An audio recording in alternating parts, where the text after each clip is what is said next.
Laughter echoes through the house. Champagne glasses clink. Children shriek with joy as fireworks explode in the distance. Amid the chaos, no one notices the trembling golden retriever pressed against the hallway wall.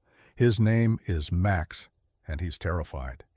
The living room glows with fairy lights and bursts of sound.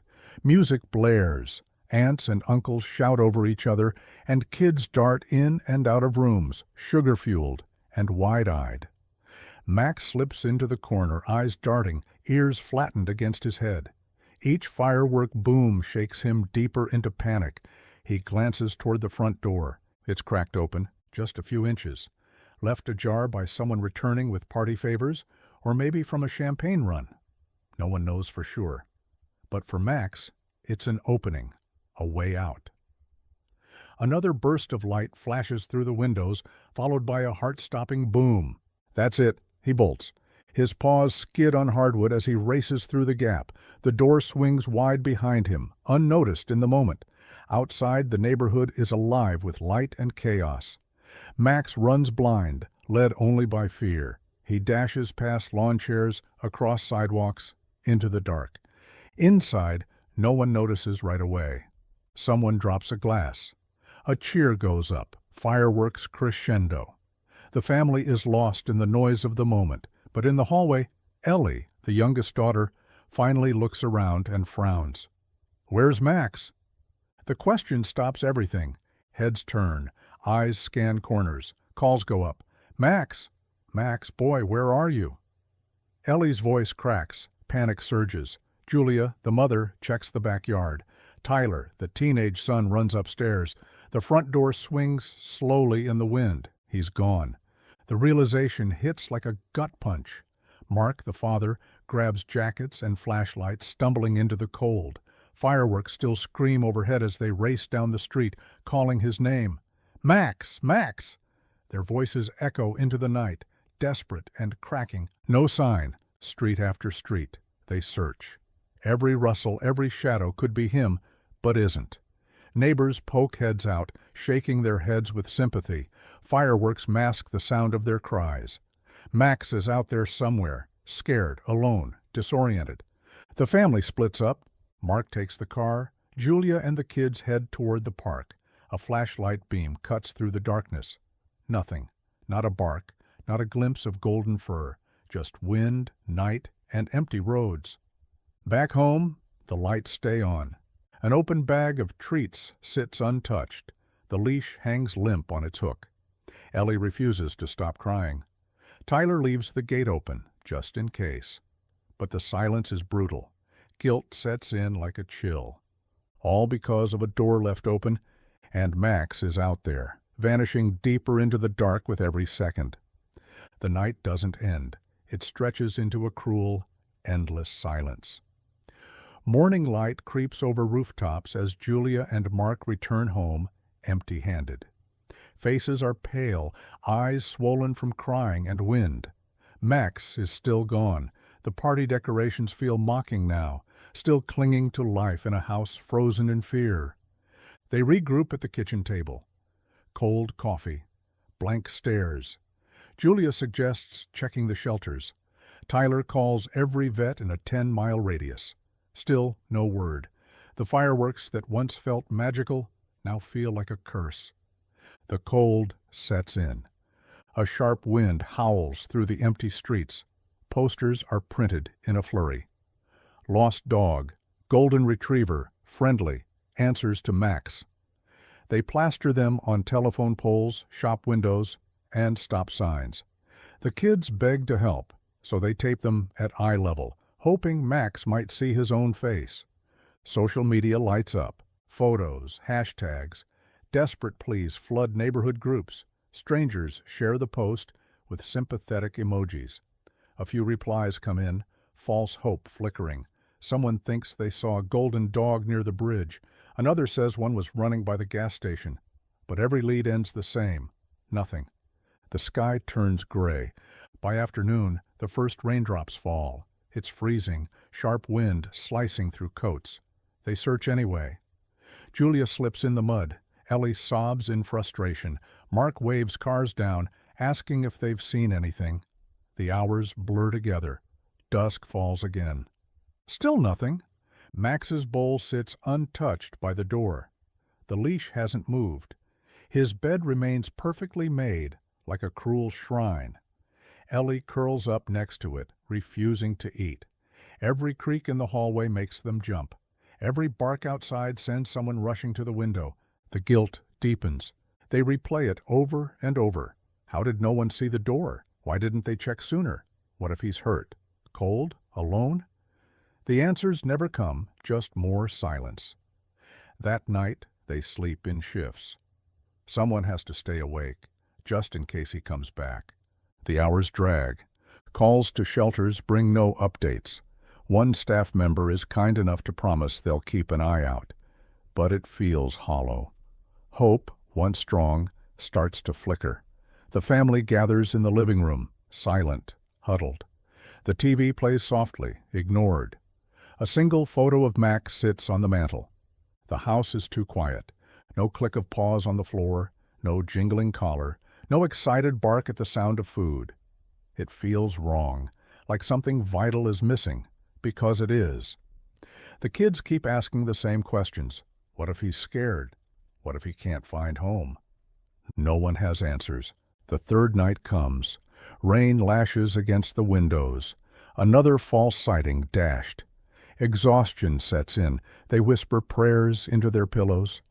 The last thing they hear before sleep isn't fireworks, but the absence of Max's gentle breathing beside the couch.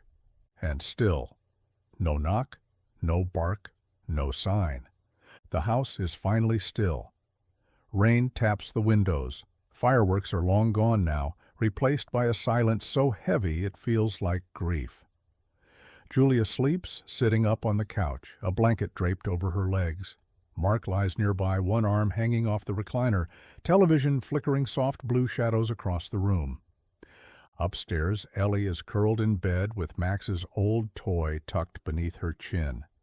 Tyler, earbuds in, stares at the ceiling, unable to sleep. No one in the family rests easily. Not tonight. Not while Max is still missing. Then it happens. A sudden sound slices through the quiet. Ding-dong. Everyone jerks awake. Mark sits bolt upright. Julia blinks rapidly, heart hammering. Tyler tears his earbuds out, scrambling for his phone. Ellie bolts up in bed, whispering, "Did someone just ring the doorbell?" It's 3:04 a.m. Mark stumbles to the window, peeking through the blinds. Nothing but shadows and rain. The porch light flickers once, then steadies. Julia grabs her phone and opens the security camera app. "What are you doing?" Mark asks, breath tight. "Checking the feed," she replies, her voice barely audible. The screen loads slowly, agonizing seconds of spinning blue. Then, the live porch view. Everyone leans in and freezes. There, barely lit by the porch light, stands a shape, soaked, shivering, unmoving. "Oh my God," Julia breathes. It's Max. Mud streaks his golden fur. His body trembles violently. His head is lowered, tail tucked, and one paw hovers off the ground. He's thin, ragged, weak, but unmistakably Max. He's staring directly into the camera. No one moves. For a moment, they think it's a ghost, a glitch, some impossible dream. But then Max shifts his weight, looks left, then back. He takes one shaky step forward. He's real. And he came home. Julia drops the phone and sprints for the door. Mark is right behind her. Ellie races down the stairs in tears, Tyler hot on her heels. The front door bursts open into the cold, wet night. "Max!" Julia screams. The dog stares for a split second, then collapses. Mark reaches him first, dropping to his knees in the rain. Hey, buddy, we've got you," he says, voice cracking. Ellie drops beside him, wrapping her arms around Max's soaked neck. Tyler kneels down and pulls off his hoodie, wrapping it around Max's shivering frame. Tears mix with rain. Nobody cares. They're all crying, laughing, whispering his name. Max lets out a soft, broken whimper. Julia pulls him into her lap, stroking his muddy head. "You came home," she whispers. "You actually came home." No one knows how he did it, not yet. But somehow, through cold, rain, and darkness, Max found his way back, and not just to the neighborhood, to his porch, to his family, to the exact door he'd once bolted through in panic, to the bell he rang at 3 a.m. They carry Max inside like fragile treasure. Mark holds him carefully, his arms trembling under the dog's weight. Mud drips onto the hallway floor. Julia opens the living room blanket chest, pulling out old towels and laying them down fast. Tyler grabs bowls of water and leftover chicken. Ellie, still crying, refuses to let go of Max's paw. "Easy, boy, you're okay now," Mark whispers, lowering Max onto the towels. The golden retriever barely lifts his head. His eyes flutter shut, tail giving one faint thump. He's cold to the touch, one leg swollen and red. His fur is knotted with twigs, grime, and blood. But he's breathing. He's here. Julia's voice cracks as she calls the emergency vet. "He's alive, but barely. We need someone now." Minutes later, headlights flood the driveway. A vet tech rushes in, tools in hand. She kneels beside Max, checking vitals, shining lights into his eyes. "Swollen joints, minor cuts, he's exhausted, dehydrated, but no fractures," she reports. "He's lucky." The family exhales in unison. Mark looks at the vet. "How? How did he get here?" The vet gently places a blanket over Max's back. "Hard to say, but some dogs, when they imprint on a home they know, smell, sound, memory, it's all there. He must have followed something familiar." That's when Julia notices Max's collar.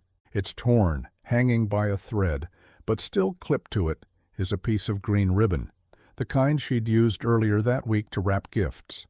It smells like the living room, like them. Tyler stares at it. "He followed that." "Or followed us," Ellie says softly. Morning light begins to filter in, the New Year's first sunrise, and Max, filthy, broken, brave Max, stirs slightly and lifts his head. He looks at Julia, then Mark, then Ellie and Tyler. A weak bark escapes his throat. Tears return instantly. They clean him up, gently, piece by piece, warm washcloths, careful hands. Tyler trims away the thorns in his coat. Ellie brushes his ears until they shine again. Julia brings out his old blanket, the one he used to nap on every afternoon. By mid-morning, Max is resting peacefully in his bed, a soft glow of heat from the space heater beside him. Julia wipes her eyes, then picks up her phone. She posts a photo, Max asleep on the blanket, Ellie curled next to him. Caption, "He's home. After 3 days, Max rang our doorbell at 3 a.m. We're still shaking, never stop hoping." It spreads like wildfire. Neighbors drop off treats. The local paper calls. Someone prints flyers that read, "Max the Miracle Dog," and tapes them over the old lost posters. Outside, the bell still glows above the door. The same bell that Max reached on his own. The same bell that brought him home. The days pass, but the feeling doesn't fade. Mark still rewatches the doorbell footage every night. The moment Max appears on the porch, the droop in his ears, the flicker in his eyes, it's burned into memory. Julia saves it on every device she owns.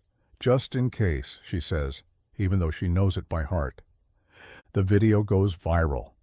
Local news runs the story. Dog lost on New Year's Eve rings doorbell to come home. Reporters call Max a miracle. Strangers send care packages, dog biscuits, blankets, toys. But it's not the attention that matters. It's the way it changed the family. They had almost given up. The night before Max returned, Julia sat at the kitchen table and whispered she wasn't sure he was coming back. Ellie cried herself to sleep. Mark stayed awake until sunrise, porch light on, hoping. Tyler stopped speaking altogether. The house had felt hollow. Now it feels whole. Max regains strength. His limp fades. He eats ravenously, tail thumping louder each day. And every night, as the family gathers by the fireplace, Max curls in the center, right where he used to sleep before the chaos. It's as if he never left. And yet, everything feels different, more sacred. On the seventh day, they gather for a new ritual. Julia places Max's collar, now repaired with a shiny new tag, into Ellie's hands. The tag is engraved with a simple message, "If I'm lost, ring the bell." Ellie attaches it to Max's neck herself, gently smoothing his fur around it. The dog licks her cheek and leans into her chest. She whispers, "You're never getting lost again." Outside, snow begins to fall. Mark installs a small plaque next to the front doorbell. It reads, January 1st, 3:04 a.m., he came home. Every year from now on, they'll light a candle beneath it. New Year's means something new now. It's not just about champagne or countdowns. It's about faith, resilience, the love that guides someone back, even through fear, storms, and time. Julia keeps saying the same thing. We didn't just find our dog, we found something bigger, something we didn't even know we'd lost. Tyler starts working on a short film project at school. He titles it Max's Way Home. Ellie reads bedtime stories to Max, ending each with, "And then he rang the bell." Mark, who once laughed at emotional movies, now tears up when Max curls into his lap. They are closer, stronger, grateful, because some stories don't end when the dog goes missing. Some stories begin when he comes back. And every New Year's Eve, as fireworks light the sky, the family now does something different.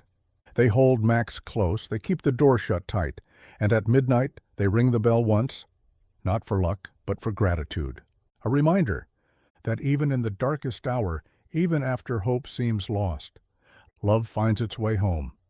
Max's story is more than just a lucky ending. It's a reminder that love never truly gets lost. It wanders, it weathers storms, but somehow it finds its way home.